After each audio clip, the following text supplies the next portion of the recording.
Baiklah, Assalamualaikum warahmatullahi wabarakatuh dan salam sejahtera. Bertemu kita lagi pada hari ini, tapi pada kali ini saya bukan nak buat PJ. Saya akan buat pendidikan kesihatan bagi tahun 5. Okey, jadi pada pendidikan kesihatan tahun 5 kali ini, kita akan pergi kepada penjagaan dan keselamatan diri iaitu unit 11, PEERS. Okey, apa itu PEERS, PEERS? Apa itu penjagaan dan keselamatan diri? Macam mana kita nak jaga keselamatan diri kita? Jadi saya akan mengupas pada topik kali ini bersama-sama saya dan awak di rumah. Okey? Jadi mari kita sama-sama melihat buku teks. Saya yakin semua daripada kamu telah mengambil buku teks di sekolah. Jadi kita akan buka buku teks. Pertama sekali, ambil buku teks dan buka muka surat 73. Jadi saya buka buku, awak pun buka buku. Okey, dah sedia? Okey. Kalau dah sedia, bagus. Alhamdulillah. Jadi kita akan teruskan penjarahan kita. Lepas ni saya akan tunjuk video. Jangan risau, saya akan bawa anda bersama-sama pergi ke alam reproduktif. Macam mana proses reproduktif berlaku dalam badan manusia. Nantikan selepas ini. Tapi sebelum itu kita akan pergi ke buku teks. Itu yang paling penting. Yang pertama, konten kita, objektif kita pada hari ini. Apakah objektif yang ingin kita capai? Iaitu, kita akan pergi kepada buku teks. Saya akan tunjukkan. Okey, dalam buku teks muka surat 73, tajuk penjagaan dan keselamatan diri. Okey, saya bacakan di sini ya.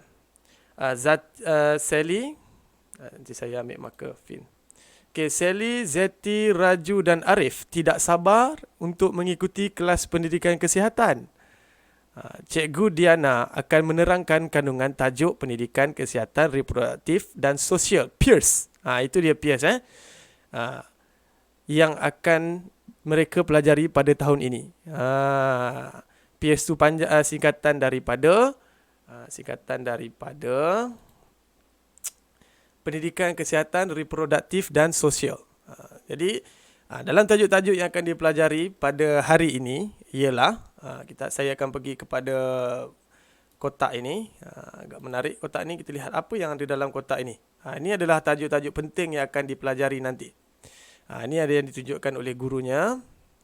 Okey, yang pertama mengenai konflik dan stres dalam keluarga. Ramai antara kamu ada konflik dan stres dalam keluarga tapi tak berani nak cerita kat luar. Kan, betul? Kadang-kadang dia balik, dia bergaduh ke dengan adik ke, dengan kakak, dengan abang dia hari-hari. Tapi itu pergaduhan antara adik-beradik. Jangan jadikan itu satu yang berpanjangan. Sampai ketua berjanggut, rambut dah putih pun masih lagi tak bertegur. Sampai berkapak, berparang apa semua. Ya, itu tidak bagus. Jadi, bagaimana nak mengurus konflik dan stres dalam keluarga? Itu nanti kita akan bincangkan pada tajuk yang akan datang. Seterusnya adalah dari segi persahabatan. Yang ini awak selalu alami. Okey, terutama yang perempuan yang sudah mencapai akhir balik, yang masih mencari watak dan identiti sendiri. Apakah saya?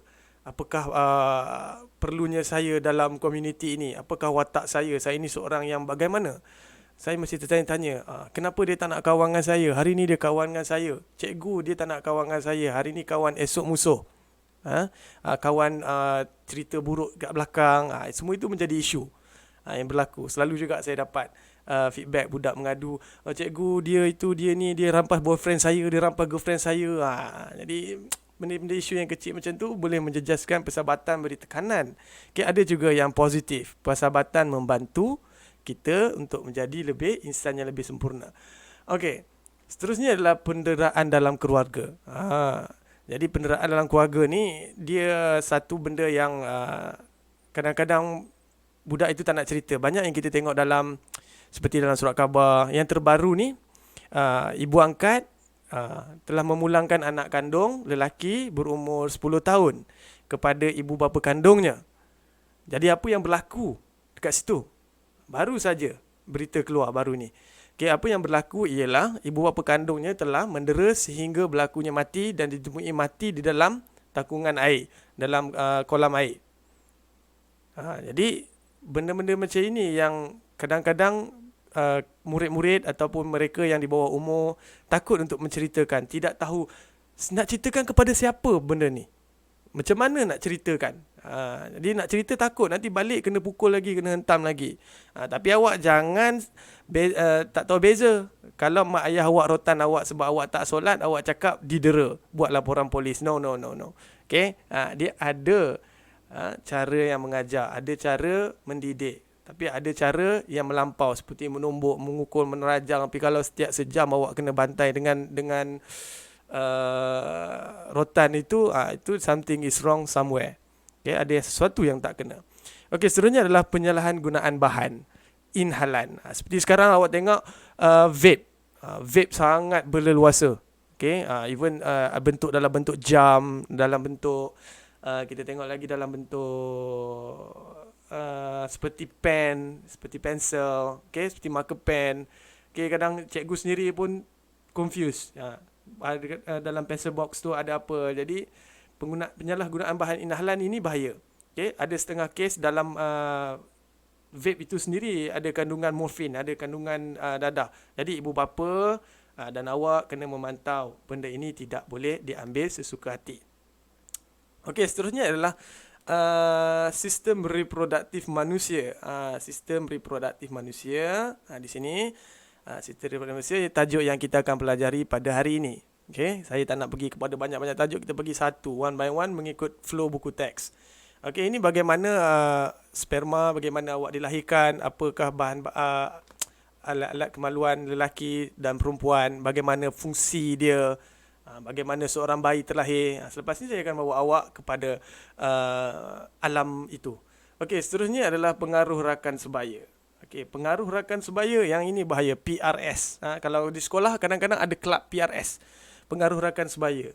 Rakan sebaya sangat mempengaruhi. Dia kadang-kadang kita lebih percaya rakan kita daripada kita percaya adik-beradik atau ahli keluarga kita. Kenapa? Sebab kita lebih rapat dengan mereka. Daripada pagi kita jumpa di sekolah, petang kita jumpa lagi di sekolah agama. Jadi dengan mereka kita percaya. Kadang yang jumpa yang baik, alhamdulillah. Kadang-kadang ada yang jumpa yang tak baik. Yang tak baik inilah yang selalu mendorong kita. Jom hari ni kita ponteng kelas. Sudah, ponteng kelas macam menarik, macam seronok. Tuan hari ni kita isap rokok kat belakang sekolah. Itu benda-benda yang macam itu, kita bawa motor, main basikal ajak. Macam-macam pengaruh rakan sebaya ni. Itu adalah proses pembesaran. Okey, jadi awak kena pandai memilih rakan. Okey, kawanlah dengan sesiapa pun, tapi kalau awak ada iman yang kuat di dalam diri, insya-Allah awak tidak akan ada masalah untuk melakukan benda-benda yang tidak bermoral. Okey, seterusnya adalah penyakit dalam kehidupan harian. Okey, penyakit dalam kehidupan harian ada pelbagai. Seperti yang sekarang ini yang kita alami adalah COVID-19. Okey, ada lagi penyakit-penyakit lain. Okey.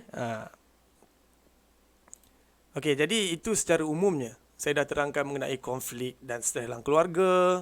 Saya juga ada menerangkan tentang persahabatan, tentang penderaan dalam keluarga. Kita ada dalam penyalahgunaan bahan inhalan, sistem reproduktif manusia, pengaruh rakan sebaya dan juga penyakit dalam kehidupan harian. Okey, baiklah. Jadi tajuk kita pada hari ini ialah kesihatan diri dan reproduktif, sistem reproduktif manusia. Bagaimana ia berfungsi. Okey, ini adalah tajuk kita pada hari ini. Saya akan bacakan. Okey, sistem reproduktif manusia sangat istimewa kerana membolehkan manusia meneruskan zuriat mereka. Okey, sistem reproduktif lelaki berbeza daripada sistem reproduktif perempuan. Kedua-dua sistem reproduktif ini akan matang apabila kanak-kanak lelaki dan perempuan mencapai akil balik. Jadi pada tahun 3 awak dah belajar apa itu akil balik, apa itu ihtilam, apa itu datangnya haid. Okey, pada kali ini kita akan belajar lebih mendalam mengenai topik ini. Bagaimana fungsi, bagaimana dia sistem ni boleh menjadi zuriat, bagaimana daripada sperma, ihtilam yang awak tu, sperma itu bercantum boleh menjadi bayi. Okey, bagaimana prosesnya di dalam perut berlaku. Jadi sebentar lagi saya akan tunjukkan video. Sabar ya. Okey, seterusnya sebelum itu kita akan tengok dulu apa itu sistem reproduktif lelaki. Tolong ingat sebab dalam video nanti benda ini akan saya sebutkan supaya awak tahu apa itu tube fallopian. Okey, dia akan pergi ke mana. Tolong bagi perhatian. Okey, sistem reproduktif lelaki terbahagi kepada 3. Okey, iaitu yang pertama zakar.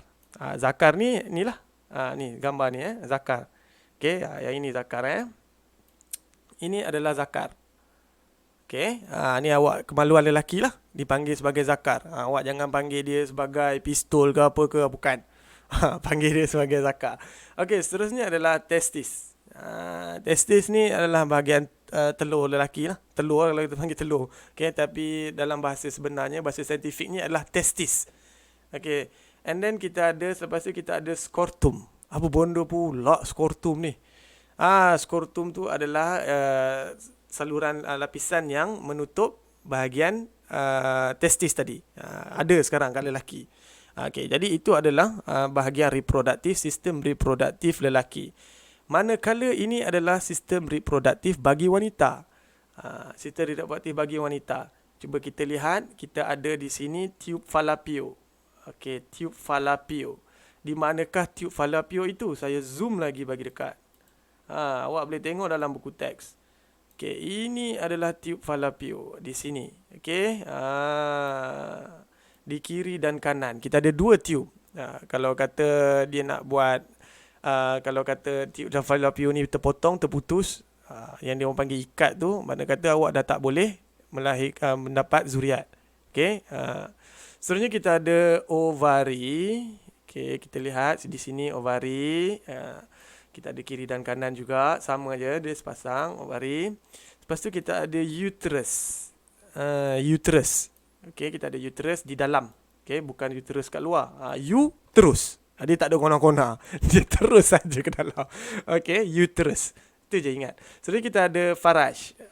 Faraj inilah yang datang haid, yang berlakunya hubungan antara suami dan isteri, hubungan kelamin melalui faraj. Ini bukan dengan lubang air kencing, tak sama. Okey, tak sama. Dia faraj ini adalah tempat berlakunya hubungan kelamin antara pasangan suami isteri. Okey. Jadi melalui perkahwinan. Yang banyak berlaku sekarang ni, langgar je, kahwin tak kahwin, nikah dulu pula, tak boleh, salah. Okey, jadi dia melalui perkahwinan. Ingat itu, perkahwinan dan pernikahan, baik Muslim ke non-Muslim ke, yang ini penting. Okey, jadi awak dah faham, saya tunjuk sampai lalu sistem reproduktif lelaki, sistem reproduktif lelaki dan sistem reproduktif wanita. Okey, jadi sekarang ini saya akan bersama-sama saya, kita akan pergi kepada video. Okey, dalam video ini saya akan bawa kamu tentang penggambaraan bagaimana perjuangan untuk menjadi seorang bayi. Okey, dah sedia? Okey, bagi perhatian.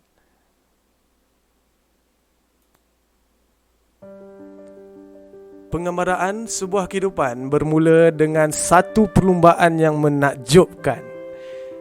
Bermula dengan jutaan sperma, namun hanya satu yang paling kuat dan pantas dari jutaan sperma akan tiba ke garisan penamat.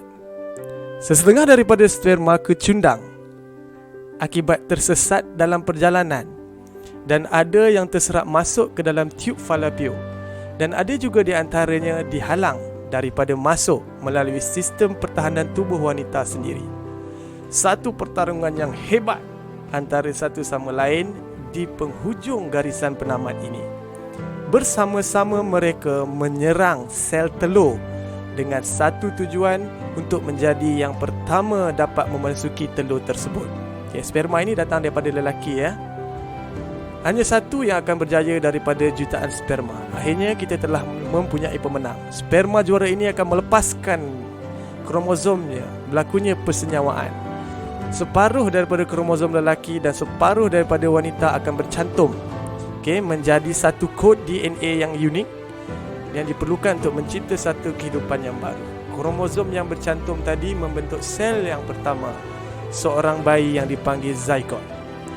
Zygote mula berpecah menjadi banyak sel, dan dengan penuh kegembiraan mereka bergerak ke uterus. Semua zygote berbentuk seperti sel buih ini. Satu lapisan buih tebal terbentuk untuk melindungi zygote tu. Satu yang tebal terbentuk untuk melindungi zygote di dalamnya dan menjadi embrio. Embrio akan menetap di uterus sehingga 40 minggu untuk berkembang, membesar menjadi bayi yang sempurna. Itu adalah proses dia sampailah awak jadi bayi seperti dalam ini.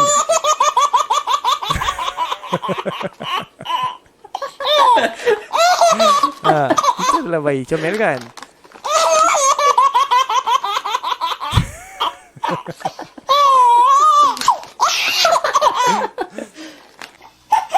Ha. Long.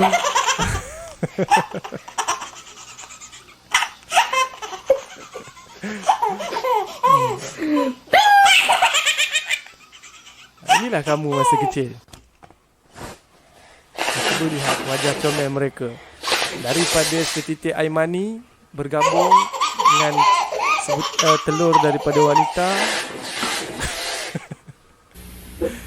dan akhirnya menjadi bayi yang comel.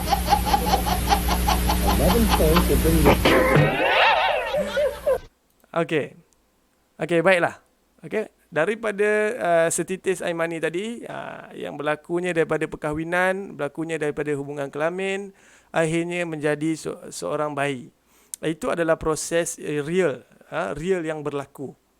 Dia bukan rekaan, bukan saya reka-reka, itu dari segi sains. Bagaimana ianya berlaku. Okey, jadi tugasan kamu pada hari ini ialah, okey, senang saja. Yang pertama, saya nak kamu lukiskan sistem reproduktif lelaki. Saya nak awak tiru buku teks. Saya nak awak lukiskan sistem reproduktif lelaki dengan baik. Kalau boleh awak tekap pun tak apa. Okay? Janganlah awak lukis dia jadi benda lain pula. Bagi ada rupa dia. Okay? Awak labelkan zakar, testis dan skrotum. Begitu juga dengan sistem reproduktif wanita. Awak lukiskan yang ini. Okay? Tak perlu lukis orang. Tak perlu lukis orang. Tak perlu lukis orang. Hanya lukis sistem reproduktif. Okay, dalam buku PK dan PJ yang saya suruh sediakan tu, yang saya suruh awak buat notar itu, okay, sambung dalam buku yang sama. Tak perlu buat dua buku, satu buku saja. Okay, jelas? Okay, jelas tugasan kita pada hari ini? Okay, kalau jelas, alhamdulillah, selesai kelas kita pada hari ini. Itu adalah tugasan kamu. Pastikan ingat apa yang kita telah pelajari. Jadi itu saja daripada saya. Seduduk rumah, stay home, stay safe. Jangan merayau merata-rata, merepak merata-rata. Teruskan buat kerja. Itu saja. Assalamualaikum warahmatullahi wabarakatuh dan sehingga berjumpa lagi.